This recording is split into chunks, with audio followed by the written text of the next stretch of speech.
Hello children, good morning everyone.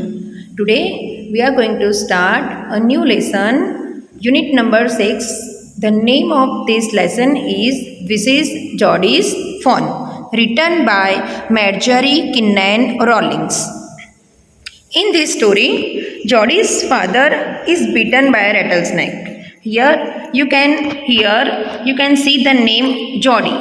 Geordie was a young boy, a little boy.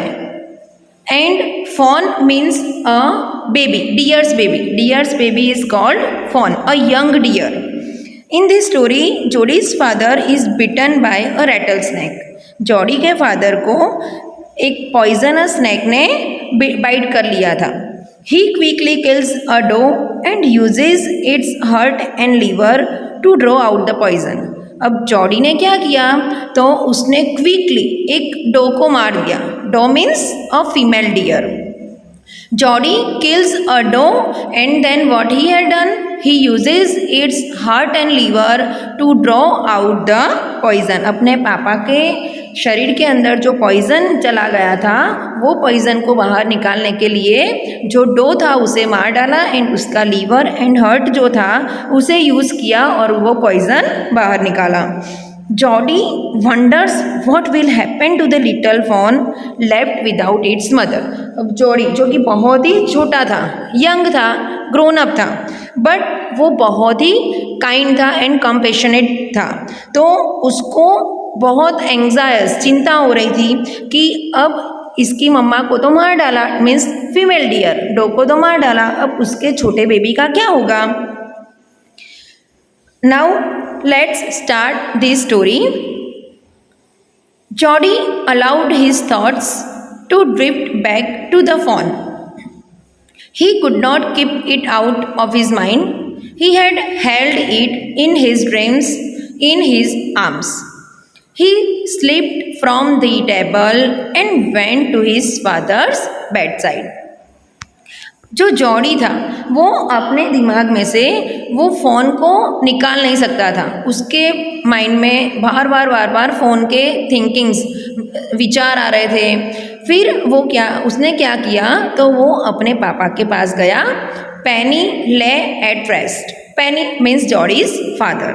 अब जो पेनी थे वो क्या कर रहे थे, वो रेस्ट कर रहे थे. His eyes were open and clear. उन रेस्ट तो कर रहे थे बट उनकी आईज ओपन थी, वो सो नहीं रहे थे. But the pupils were still dark and dilated. But उनके जो प्यूपिल्स थे, do you know what is the meaning of pupil? Pupil means black circular opening in the centre of the iris of the eye. हमारी जो eyes होती है ना, उसके circle में ब्लैक सर्क्यूलर ओपनिंग होता है. It's called pupils. तो पेनी के जो प्यूपिल थे वो कैसे थे, डार्क थे and deleted. Deleted means enlarged. Geordie said, "How are you feeling, Pa?" Now Geordie asked his father about his health. कि पापा अब आपको कैसा फीलिंग हो रहा है, कैसा महसूस हो रहा है. Just fine, son. All death has gone thieverying elsewhere. अब उसके पापा बोल रहे हैं कि अब तो मैं अच्छा फील कर रहा हूँ, मेरे सर से डेथ का जो घात थी वो चली गई. But wasn't it a close shave? I agree. Penny said, I am proud of you, boy. The way you kept your head and did what was needed. अब पेनी जो है वो जॉडी को क्या बोल रहे हैं, that I am proud of you. Means he was proud of him. क्योंकि जब रेटल स्नैक ने उनको बाइट किया था तो एट दैट टाइम क्या करना चाहिए, हम जो उसे बोलते हैं फर्स्ट एड. कब कुछ भी इंजरी होती है तो बिफोर गोइंग टू डॉक्टर के पास जाने से पहले हम जो होम रेमेडीज़ यूज़ करते हैं, इट्स कॉल्ड फर्स्ट एड. तो उसके पापा बोल रहे हैं कि उस टाइम पे जिसकी मुझे ज़रूरत थी वही काम तूने किया, इसके लिए मुझे तुम्हारे ऊपर गर्व है. Pa, yes son. Pa, do you recollect the doe and the fawn? Now Geordie asked his father about that doe and fawn. क्या बोल रहा है जॉडी अपने पापा को कि पापा आपको वो डो एंड फॉन की याद आ रही है. His father said, I can never forget them. The poor doe saved me, that's certain. अब पापा क्या बोल रहे हैं, पैनी बोल रहा है कि नहीं, मैं उनको कभी नहीं भूल सकता हूँ, क्योंकि बेचारे डो की वजह से तो मैं बचा हूँ। क्यों क्यों ऐसे बोल रहे हैं उसके पापा? क्योंकि उसके पापा को जब स्नेक ने काटा था तो इन लोगों ने क्या किया, जॉडी ने एक डो था वहाँ पे, डो को मार डाला एंड उसका जो हार्ट एंड लीवर था उसे यूज़ किया जॉडी के फादर के हार्ट में से पॉइजन निकालने के लिए, इसीलिए मजबूरी में उनको मारना पड़ा। They have to kill that doe. But Jody was very kind boy, he couldn't forget that little fawn। वो बार बार ऐसे ही सोच रहा था, अब बेचारे फॉन का क्या होगा, क्योंकि उसकी मदर को तो हमने मार डाला। Pa, the fawn may be out there yet, it might be hungry and very scared. अब जॉडी है अपने पापा को बता रहा है कि पापा, बेचारा जो छोटा सा बच्चा है, फॉन है, वो अभी भी वहाँ पे ही होगा और वो भूख के मारे मर रहा होगा, उसे बहुत भूख लगी होगी, बहुत डर रहा होगा।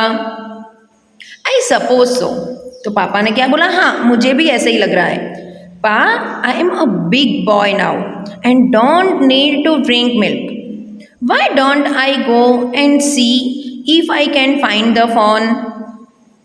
Now here Jody wanted to go to find out that fawn. He told his father that now he was a big boy and he doesn't need to drink milk and bring it here. अब उसके पापा क्या बोल रहे हैं, तो क्या तुम उसे यहाँ पे ले आना चाहते हो and raise it?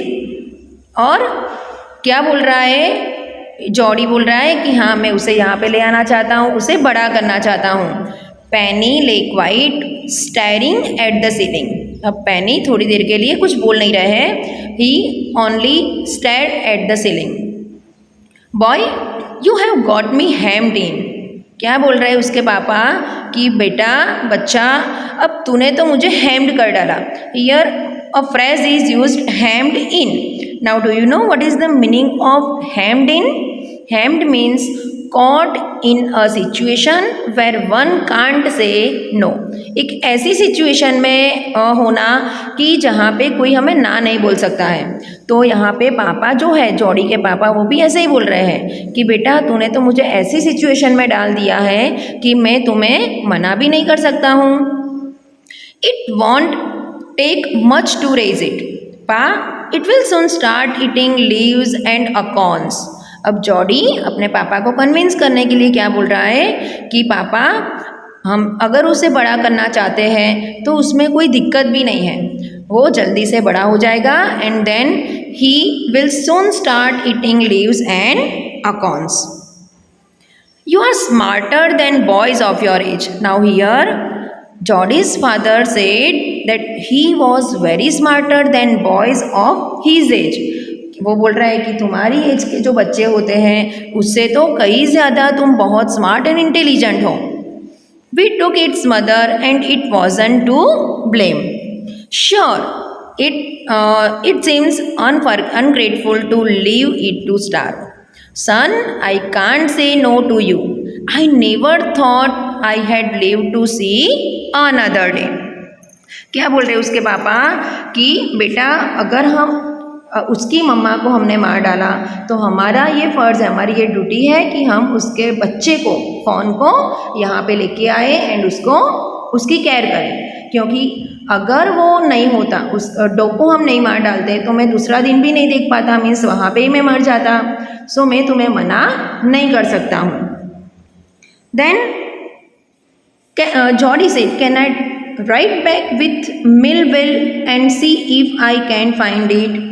अब जो जॉडी है वो कहाँ जाना चाहता है, वो बच्चे को ढूंढने के लिए, फ़ोन को ढूंढने के लिए। तो वो अपने पापा से परमिशन ले रहा है कि क्या मैं मिलविल के साथ जा सकता हूँ, see if I can find it, कहीं मुझे वो बच्चा मिल जाए तो मैं उसे ढूंढना चाहता हूँ। टेल योर माँ I said you can go.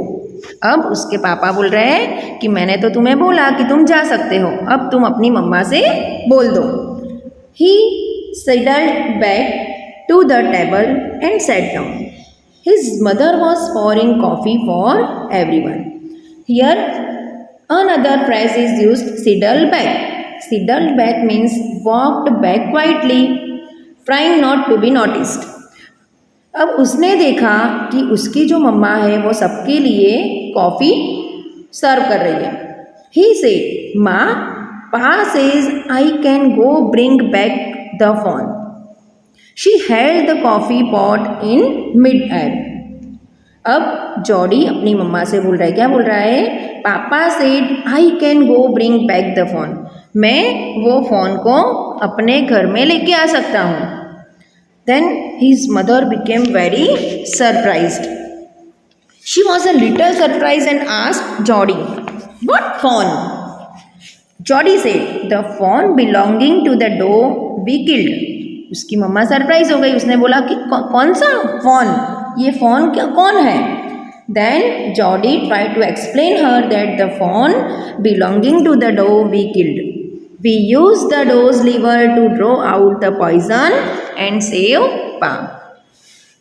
He then told her that it was the fawn whose mother they had killed to save Penny. Now she gasped, "Well, for pity's sake." Pa says it would be unforgetful to leave it to starve. Doc Wilson said, "That's right, ma'am. Nothing in the world comes quite free. The boy is right and his daddy is right." Now here she said they had nothing else to feed it. क्या बोला उसने कि उसको खिलाने के लिए तो कुछ भी नहीं है. Only the milk they gave him could be given to it. क्या बोला कि हम उसे एक ही चीज़ दे सकते हैं. कौन सी चीज़? ओनली दूध पिला सकते हैं. She reacted this way because she was not present at the site where Penny had been bitten. उसने क्यों ऐसे रिएक्ट किया? क्योंकि जहाँ पे जब जॉडी के फादर को स्नैक ने बाइट किया था तो उसकी मदर वहाँ पे नहीं थी. Penny had been bitten where they had killed the dog. And उसे पता भी नहीं था कि उनकी वजह से उन्होंने एक डॉग को मार डाला था. She had not seen the fawn and therefore was not as concerned as Penny and Jolly. She set down the pot helplessly. "Well, if you will give it your milk, we have got nothing else to feed it." Millville said, "Come on, boy, we have got to get writing." Ma Baxter asked anxiously, "You will not be gone along?" Jody said, "I will be back before dinner for sure." अब उसे अकेले जाने के लिए मना कर रहे हैं. तो जॉडी क्या बोल रहा है? "I will be back before dinner for sure." कि मैं डिनर से पहले आ जाऊंगा. Jordi said, "I will be back before dinner for sure." Millville mounted his horse and pulled Jody up behind him. अब जो मिलविल है वो हॉर्स के ऊपर चढ़ जाते हैं एंड देन जॉडी को अपने पीछे बिठा देते हैं. Here you can see that scene in this picture also. He said to Millwheel. अब उसने जॉडी ने मिलविल को क्या बोला? "Do you think the fawn's still there?" क्या आपको लगता है कि वो छोटा सा बच्चा, वो फ़ोन अभी भी वहाँ पर होगा? "Will you help me find him?" क्या उसे ढूंढने में आप मेरी हेल्प करोगे? "We will find him if he is alive." "How you know it's he?" तो मिलविल क्या बोल रहे हैं कि अगर वो जिंदा होगा तो हम उसे ढूंढ लेंगे, पर क्या तुम उसे पहचान सकोगे? "The spots were all in a line on a doe fawn passes. The spots are every which way." तो जो जॉडी है वो क्या बोल रहा है? that the fawn was a male. क्योंकि जब उसको वो पूछा कि तुम उसे पहचान सकोगे तो जॉडी यहाँ पे उसका लिटिल डिस्क्रिप्शन दे रहा है that the fawn was a male because the spots on its body were all in a line. His father had told him that on the body of a doe fawn, the spots are in different directions. Now here we have completed scene number 1. In next session, I will explain you scene 2. I hope you all understood this part. Thank you everyone. Bye. Have a nice